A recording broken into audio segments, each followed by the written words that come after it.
I'm really happy to have Jorgen Hartogs back on the programme. And you might remember that Jorgen was on with us back towards the start of the lockdown period to talk about, I suppose, how things had become increasingly difficult in his line of work, because Jorgen's a tour guide. Welcome to the programme.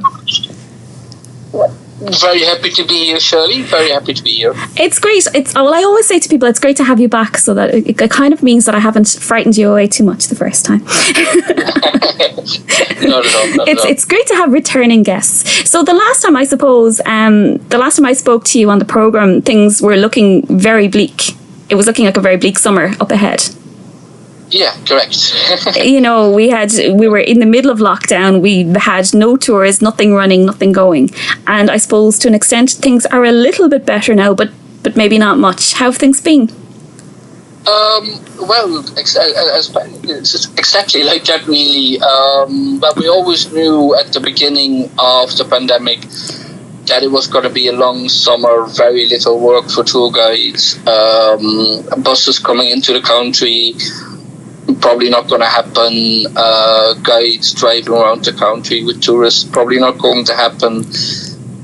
At the beginning we thought, well, maybe in May it will pick up, and then as the season went on, more and more cancellations came in. Sure. And I think by June or July everybody was kind of aware of the fact that there probably wouldn't be any tours at all this year, and even that next year it would be still a slow season. People usually a year after a pandemic, especially Americans, they wouldn't really travel. Yes. And I think a lot of people are still not willing to travel. On the other hand, Irish people, we've had to make a break for the campaign in Ireland and staycations, and yes, I'm really happily surprised to see so many Irish people going around the country. A lot of feedback from people saying like, oh my God, I've been living in Adare for all my life. I've never been to the castle. That's it. I've never even thought about going to the castle. Yeah, we have so many wonderful heritage sites on our doorstep, and we we just walk past them every day. We never think of going in or exploring them. That's it, and it's the same. For example, as Keita now opened again, the castle. The castle, yeah. We have a castle, of course, in Newcastle West, but even apart from that, people are really looking into things. I even noticed with feedback about things. People are interested at the moment. I think it's also because people are at home a lot. Yes. They're more interested in what's around them. Even, I think with a virus going around, people are more concerned with their health, for example. So I see a lot more people foraging or walking and cycling as well as walking, cycling. We have blackberry season at the moment. Usually people don't have time to pick the blackberries. Now we see people everywhere going into to alleys, to hedgerows, picking blackberries. In some ways, very different. It's kind of brought us back to our roots in some ways, and there are some positives that we can take from the experience, of course, as well. Definitely, yeah. And I always say, there's enough to be negative about, and we all know the negatives, but it's very important now just to stay positive as well and see the good things as well. There's a silver lining to everything. So of course, and particularly as we face kind of towards the darker months in the winter, like for our own mental health, it's important to try to see the positive things that we have. Exactly, that's it. And that's the whole idea that we're gearing towards with Guidefest as well. Yes, I was just going to. We've got something positive coming up for the October weekend, which is Guidefest. Yeah, correct. So it's from the 24th till the 26th of October, bank holiday weekend, and it's basically it's also an all-island event. So for the first time ever that I'm aware of, HHI, so the Approved Tourist Guides of Ireland, and ITG, so the National Northern Irish Tourist Guide Organisation, they've both come together and basically it's, I think we have over 100 tours. Yeah, we have over 100 tours by now. Brilliant. All around Ireland in different languages, in different subjects.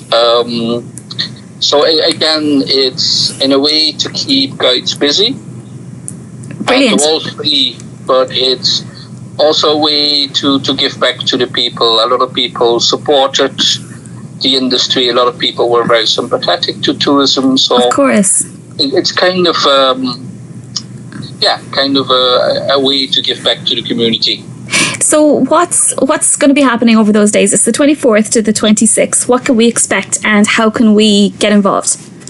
Yeah, so as I said, we have over 100 tours all around Ireland in different languages. In Limerick, we have 2 people that signed up for a tour.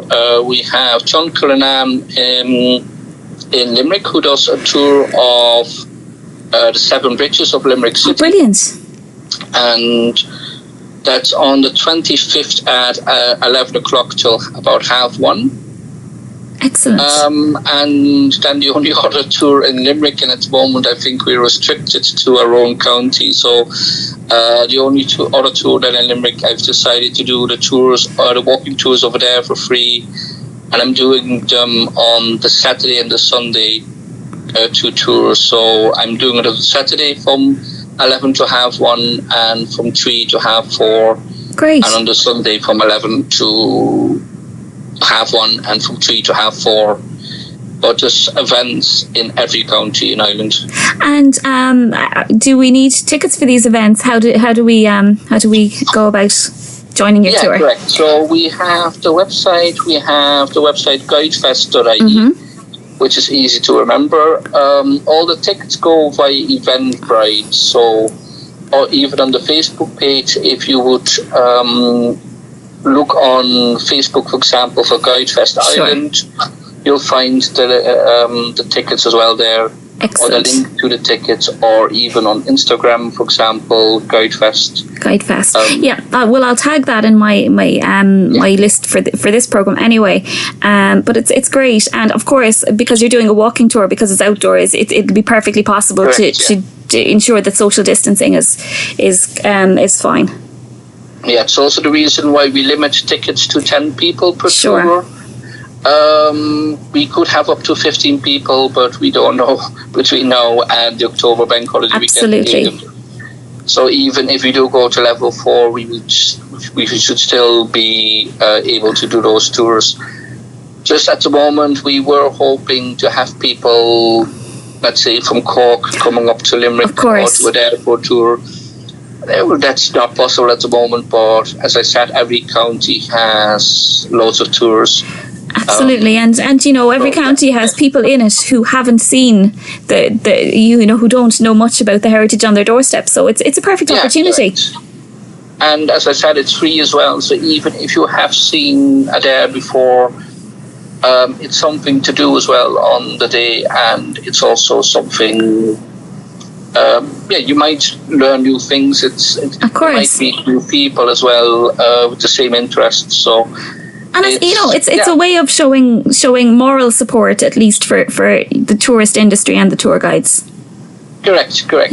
Which is important as well. The industry has been hit hard, and as you rightly point out, we don't know when normality can resume. So it's important that we kind of recognise what we have, and we kind of support and appreciate it too.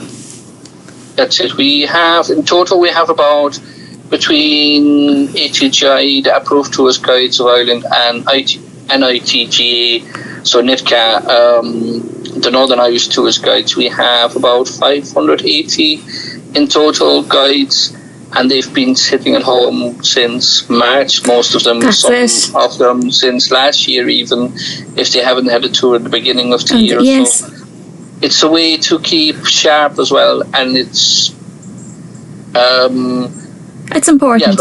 It's important. Have you found it difficult this year? Obviously you found it difficult, and challenging in terms of, financially and whatnot, but just mentally, have you found it difficult this year?